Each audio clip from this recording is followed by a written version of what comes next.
that we are in right now, despite the fact that the president doesn't seem to be interested in acknowledging that we continue to have a real problem in America with respect to COVID-19 and the continuing pain and suffering and death that we have experienced. House Democrats remain focused on finding common ground and reaching an agreement that meets the needs of the American people. It's extraordinary that House Democrats acted on May 15th, passed the HEROES Act, and we have seen nothing but crickets day after day, week after week, month after month in terms of a meaningful counter proposal to deal with the public health crisis and the economic crisis. That said, we remain committed to reaching an agreement and are prepared to address the pandemic in a comprehensive fashion, but do so in a way that results in getting things done for the American people, hopefully by the conclusion of this week. Speaker Pelosi continues to talk to Secretary Mnuchin as part of this effort to arrive at an agreement, and it's my expectation that she will have another discussion with the Secretary today, and we'll be prepared to move forward thereafter. Last night, we witnessed a debacle as it relates to our democracy. Donald Trump continues to take a blowtorch to our democracy. Our democracy is on life support. Only we, the people, at this point, can turn it around. Vice Chair Catherine Clark.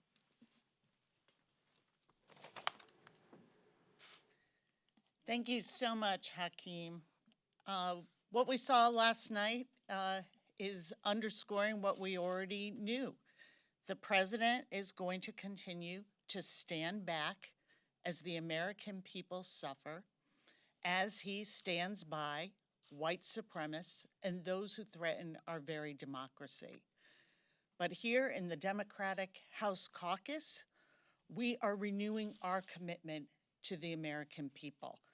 The bill released earlier this week is a $2.2 trillion investment in our nation's health, safety, and future.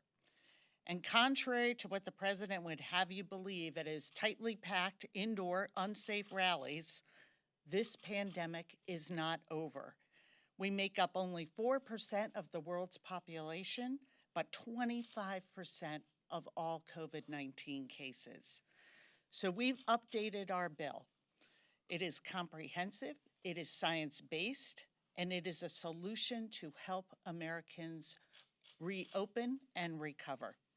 We are supporting testing, tracing, and treatment, investing directly in our state and local government and in our schools, funding food and housing assistance, providing additional direct payments to Americans, supporting restaurants and small businesses, protecting our frontline workers, and making a critical $57 billion investment in childcare, because we know that without childcare, there is no rebuilding our economy. This is an unprecedented investment to match the historic challenge. If we do not provide solutions, this tragedy will continue along the path that it has.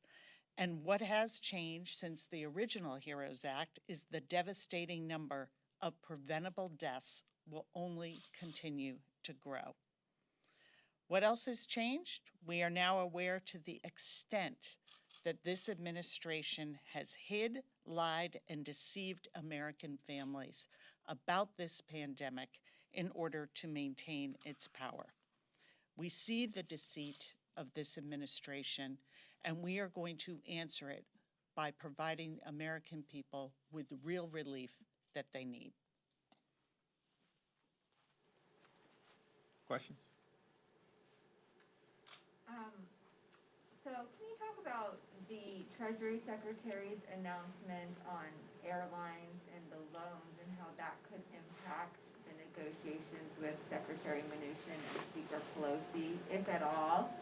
And are your caucus members behind the $2.2 trillion bill? The caucus is certainly behind the $2.2 trillion bill. Specific numbers can be addressed by Whip Jim Clyburn, but certainly based on the call, based on the conversations that I have had, and Catherine, of course, can speak to this, we understand that it's important to proceed in a way that results in both meaningful relief for the American people and provides us a pathway to getting something done with people who do not share our values. The reality is we have a president and a Senate Republican majority preoccupied and primarily concerned with jamming a right-wing judge down the throats of the American people and continuing to stand up for the wealthy, well-off, and well-connected as part of their effort to subsidize the lifestyles of the rich and shameless. That's all we've seen over the last 3.5 years. But we are in a pandemic, and despite the fact that the president articulated not a single plan yesterday while simultaneously taking credit for bringing football back, but not a single plan as it relates to addressing this pandemic, House Democrats are united around the legislation that could be on the floor as early as this afternoon, and will remain united until we get something done on behalf of the American people. With respect to the airline discussion, again, Speaker Pelosi and Secretary Mnuchin will have a conversation today. We address the dynamics connected to the airline industry in our legislation. I don't think anything that Secretary Mnuchin has said outside of that context will necessarily impact how we proceed at this moment. Nothing is agreed upon until everything is agreed upon. That's standard negotiating procedure, and I don't see why that would change. Yeah. Speaker Pelosi has made clear that in updating the HEROES Act, she didn't really cut programs, she trimmed timelines. With that in mind, is there more wiggle room there to trim timelines and come down below 2.2 as Secretary Mnuchin is pushing for something closer to 1.5, or would you have to start cutting actual benefits, and are Democrats willing to do that to get a compromise? Well, we stand behind robust support for state and local stabilization because we want to make sure that the most vulnerable communities who have already disproportionately suffered during the COVID-19 pandemic don't experience devastating budget cuts that will impact public health, public safety, public education, public housing, public transportation, and the provision of the public good. We support the extension of the unemployment insurance emergency benefit of $600 per week, and that is in our bill. We support providing an additional round of direct stimulus payments to the American people, which is in our bill. And of course, we support providing assistance to renters and homeowners who are struggling with paying their bills and at risk of being pushed out unless we intervene. Now, we've already come down approximately $1.2 trillion. And that is where we've drawn a line in the sand as outlined in our legislation. We'll see what the discussion is like between Speaker Pelosi and Secretary Mnuchin, but we've shown flexibility. We need to see the White House and Senate Republicans show some flexibility as well. Obviously, Democrats have made the ACA one of your guys' top priorities going into the election, given everything with the nomination over in the Senate. Should the Supreme Court dismantle the ACA in November, are House Democrats preparing any sort of legislation for a potential, if you guys hold on to the majority next year, are you guys preparing any sort of fix to that? What sort of legislation are you guys preparing should that happen in November? At this point, I think we're just trying to get to Thursday. And I think the American people are trying to get to Thursday and then November 3rd, and then we'll see what happens on January 20th of next year. Certainly, it's my hope that we can end our long national nightmare, but that's in the hands of the American people at this point. And we continue to encourage everyone to vote like your life depends on it, because your quality of life depends on it. With respect to the Supreme Court acting in a way that is adverse to the Affordable Care Act, I think it's premature to make any decisions about what may happen, because even if the oral argument occurs the second week of November with a full complement of justices, that's just the oral argument. And traditionally, with respect to some of the Supreme Court's most controversial decisions, that will occur toward the end of the Supreme Court session, which will be in June of 2021. That is an eternity in politics and in life. But we are going to continue to make clear to the American people that your health care is at stake. The reason why Mitch McConnell and Senate Republicans are trying to jam this extreme judge down the throats of the American people is because they want to take away our health care, period, full stop. They have no regard for the fact that if the Affordable Care Act is struck down, more than 100 million Americans with pre-existing conditions will lose their protection. They have no regard for the fact that if the Affordable Care Act is struck down, more than 100 million Americans will lose the ability to have preventative care in the midst of a deadly pandemic. They have no regard for the fact that if the Affordable Care Act will be struck down, that Medicaid expansion will be in jeopardy, and that will impact children and seniors. The latter category being the most vulnerable in the midst of COVID-19. Because this is what they are all about.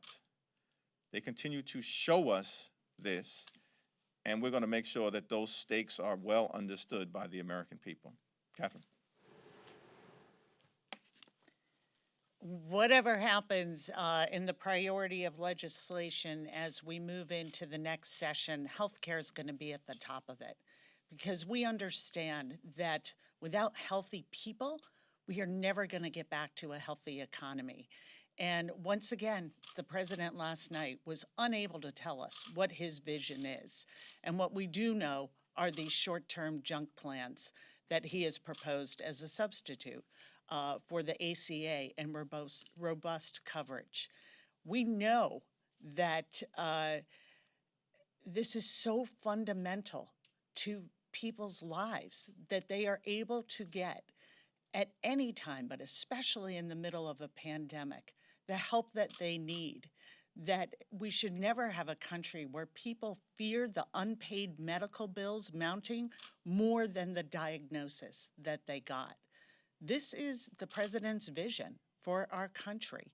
He has health insurance, and that's where the discussion ends for him. He's able to afford health care for himself, and that is all he cares about. We will continue to meet the needs of the American people, and health care is at the very center of it.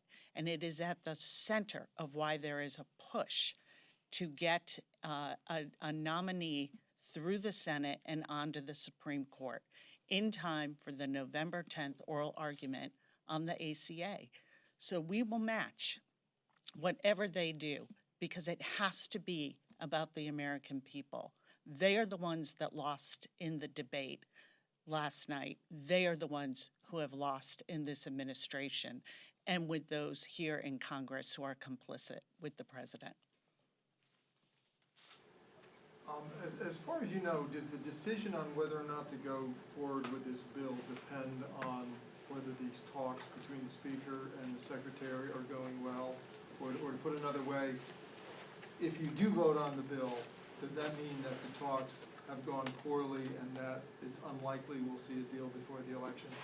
Well, the majority leader has indicated that it's his expectation to move forward with a vote on the legislation at some point today, though that could change.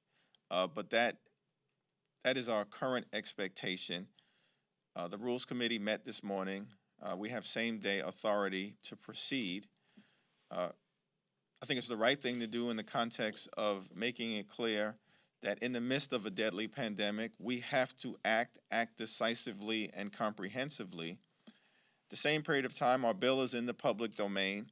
It's my understanding that Secretary Mnuchin has been reviewing it over the last day or two, and he'll communicate his perspective directly to Speaker Pelosi. I don't think the two are mutually exclusive as it relates to arriving at an agreement, which is our intention, and moving forward by setting forth our vision to the American people as to what we think is the right thing to do legislatively at this moment. So just to clarify, if you vote today, it doesn't necessarily mean that these talks are in a bad place. That's what you're saying. That's my perspective. Two questions, if I may. On the COVID talks, Mnuchin said this morning that his offer is going to resemble the problem solvers plan, which the committee chairs and leaders here have already dismissed as not enough. So how do you guys move forward off that? And then on the debate last night, totally different topic, Trump seemed to try to paint a picture that Biden lost the left and that progressives won't support him after some of the things he said last night. What's your response to that? Well, I mean, I think the notion that, Donald Trump is going to tell the left how they should interpret, whether they should support Joe Biden is nonsensical. And the leaders, of the progressive wing of our party, certainly in the context of the presidential candidates like Bernie Sanders and Elizabeth Warren, continue to make clear that they stand firmly behind Joe Biden's candidacy and are encouraging everyone to deal with this election as the existential threat to our democracy that this election represents. Catherine? Yeah, as a member of the Progressive Caucus, I can tell you that those comments reflect everything else that this president says to us. They're not rooted in reality. They're not based in fact. And after that performance that underscored so publicly what we already know about this president, this is about him. It is about his quest to retain power, and it is not about the American people. It is not about how we rebuild, how we address this pandemic, and not only go back to normal, but make sure that when we rebuild, it is a more inclusive economy. This is where we are in history as this country. We are in a time of turmoil, but also of racial reckoning, and making sure that we are taking those ideals we talk about equality and justice and liberty for all, and make them apply. And that's really what is at the heart of our negotiations around pandemic relief. Are you going to be leaders, members of Congress, members of this administration, and help the American people? Or are you going to continue on this dystopian quest for power that you are on? And the president answered very clearly, the American people do not factor in to his presidency. And we are going to respond as clearly as we can this week, that their health and well-being is at the forefront and focus of our work here in Congress. With respect to the aspect of your question that dealt with the problem solvers. If you look at the problem solvers proposal, at the high end, it's approximately $2 trillion. And so I think that to the extent Secretary Mnuchin has indicated that he will use the problem solver proposal as a basis for any counter offer, actually brings us much closer to an agreement than we've ever been. Remember, Mitch McConnell, who's been negotiating against himself, started at $1 trillion in late July and then moved to about $500 billion in early September. The fact that Secretary Mnuchin has indicated that he'll use the problem solver proposal as the basis for his response to Speaker Pelosi, I think is a positive development in the context of where we had been in terms of Mitch McConnell's view of the world. Last question? Just to follow up on that, you're right about the problem solvers. It can go to them. There's an escalator clause. Is this escalator clause the way to sort of circle this square? Just have it dependent on metrics later on? Is that possibly the concept that gets us out of the stalemate? Well, we don't have an escalator clause in our proposal. There has been some discussion of that over the last several months, but we've settled on proceeding in a different fashion. What is clear is that we are going to have to continue to act decisively to crush the COVID-19 pandemic and the coronavirus. We're going to try and arrive at a meaningful agreement in the next few days. That is our commitment, as it has been over the last several months. But at the same token, this has been an extraordinary event. More than 200,000 Americans have died. More than 7 million have been infected by the coronavirus. Over 100,000 small businesses have permanently closed. Tens of millions of Americans remain unemployed. People are hungry throughout this country. It's an extraordinary event, a once-in-a-century pandemic, and it's going to require a continued extraordinary congressional response. Yeah. Oh, one last question. Okay, great, thanks. On the president's tax returns, from what we know about them, are there any loopholes or anything that Democrats plan on addressing perhaps in the next Congress? Or is there going to be any new investigation? Are you going to start this process over again? It's my expectation that we're going to continue to focus on the kitchen table pocketbook issues that are important to the American people, primarily addressing the healthcare crisis that we confront and the economic crisis that we confront. I will say, and then I'll yield to Catherine to conclude us, that the president and his tax return debacle continues to make clear that he doesn't care about the American people. He simply cares about himself. He's told more than 20,000 lies during his time in office, and of course he added to that exponentially last night, almost every single time he opened his mouth. But perhaps the biggest lie and the most consequential one that he's told is that he cares about everyday Americans. He does not. And that is what this tax return situation indicates. It's always been all about himself. And even when he talked about his taxes last night, he made reference to the GOP tax scam and exposed it for what it was. It was really just something to help the wealthy, well-off, and well-connected, and included provisions that he personally benefited from, which he acknowledged last night. And of course, we know that 83% of the benefits went to the wealthiest 1% in America, which the president is probably not part of, though he projects the lie that he is. The taxes, once again, reveal, as the chairman said, that this president just simply doesn't care.